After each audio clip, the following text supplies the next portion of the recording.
Good morning, children. How are you all? Yeah, I know you all are fine. So, today we'll be learning chapter 2, and the name of the chapter is Changing Families.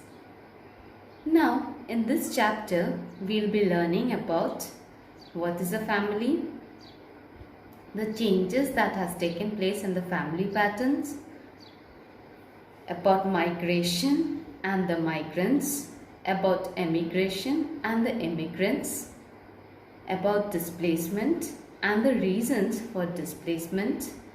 Next, we'll be learning about demolition, the effects of migration, and last but not the least, we'll be learning about the reforms that has taken place in the Indian family pattern. So, let us begin with our first topic. First of all, let us understand what is a family. A family is the best gift given to us by God. A family consists of father, mother, grandfather, grandmother, uncle, and aunt. They are known as our family members. A family is a group of people who live together and love and support each other, care for each other, share their secrets, joys, and sorrows with each other. Now, let us understand the changes in family patterns. In olden days, all the members of the family lived together. It is known as a joint family or a big family. A joint family is one where grandparents, parents, uncle, aunt, brother, sister live together.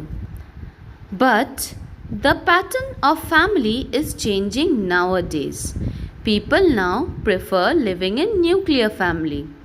Nuclear family is a small family which consists of the parent and one or two children.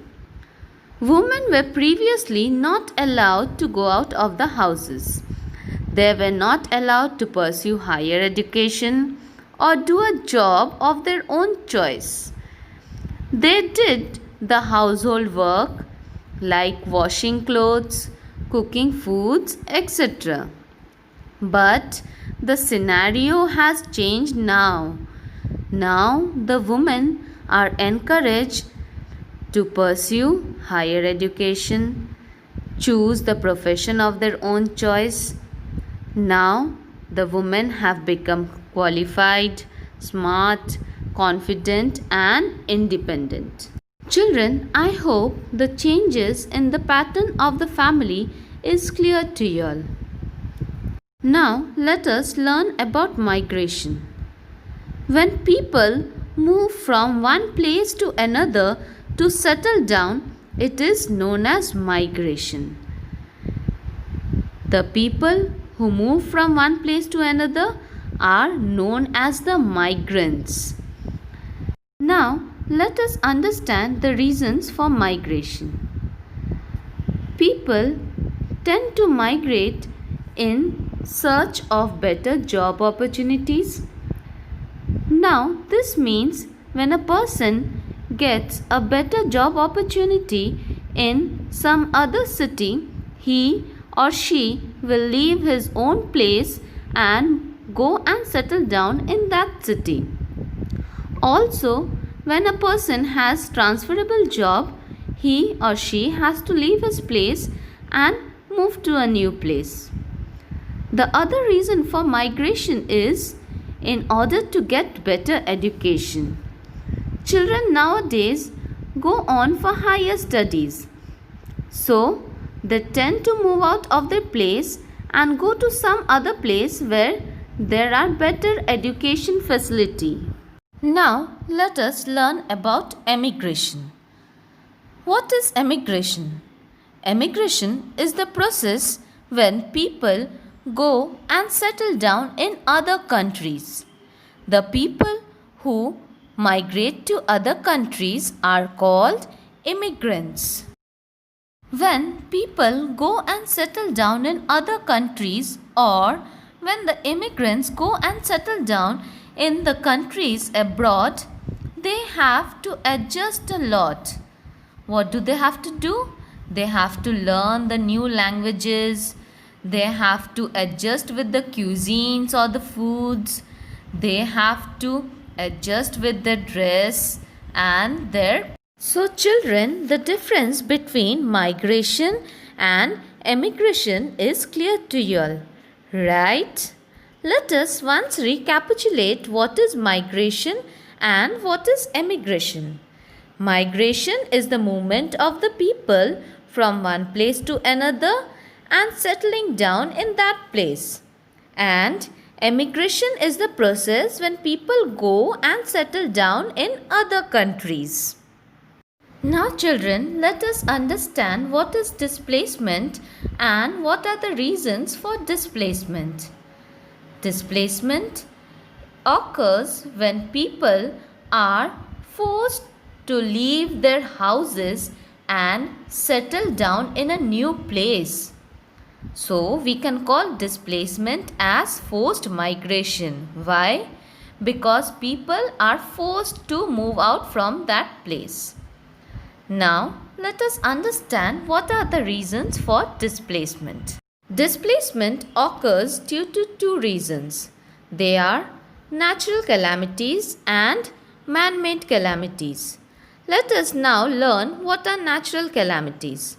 Natural calamities are those that occur naturally, like flood, earthquake, and tsunami. People have to move to safer places during natural calamities in order to save their lives. During man-made calamities, the people are forced to migrate to different place. That is, they are forced to leave the place and go to some other place. The reasons for man-made calamities are wars, building of dams, flyovers, and highway. During this time, the people have to leave their houses and go and settle down in a new place. Yes, children, these were the reasons for displacement. Now, let us learn about demolition. What is demolition? Demolition is the breaking down of illegal colonies. The illegal colonies are known as the slums. The government breaks down these slums and the people living in the slums are forced to leave that place and go and settle down in other place. When people are forced to leave their houses and go and settle down in some other places, it affects their lives. Do you all know, children, how it affects their lives? It affects their lives because they do not get any proper facilities. Like they do not have clean drinking water, they do not have any proper housing, and they do not get even proper sanitation facility. Let us now learn about the reforms or the changes that has taken place in the Indian family system. Nowadays, young men and women leave their family and go out to other countries for higher education. People are now learning new culture, which is bringing improvement in their life. The birth and the death of a family member also brings about a change in the family. Yes, when there is a birth, a member is added to a family. And in case of a death, a member is reduced from a family. These are some of the reasons which show us that there has been changes in the Indian family system. Children, I hope that this chapter is clear to you all. Thank you, children.